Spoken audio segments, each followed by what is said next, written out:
Hi guys! Welcome back to another video tutorial. For today's video is how to monetize your Facebook page. It's just pretty quick and simple, so let's go. There are several ways to monetize your Facebook page.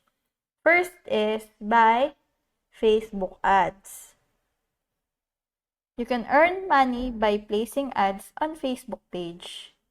Facebook's Ad Breaks program allows you to monetize your videos by showing ads during or after the video. You can also create sponsored posts and earn money from brands. Next is affiliate marketing. You can earn by commission by promoting products or services on your Facebook page. You can join affiliate programs such as Amazon Associates and share your unique referral link with your followers. Next is selling product or services.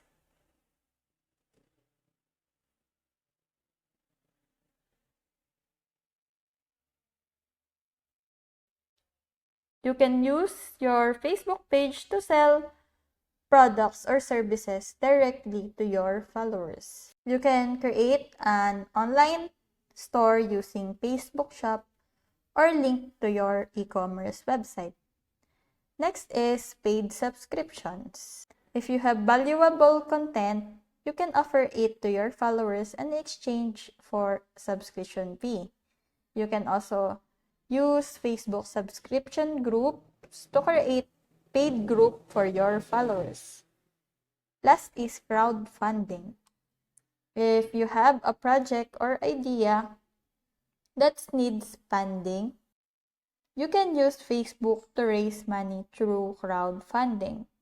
You can create a fundraising campaign using Facebook fundraisers or link to your crowdfunding platform. So, to monetize your Facebook page, you will need to have significant following and engagement.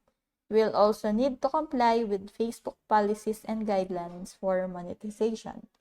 So, that's it. That's how to monetize your Facebook page. And I hope that this video helps. If you have any questions or comments, can you put it in the comment section below and make sure to subscribe and like our channel. Thanks!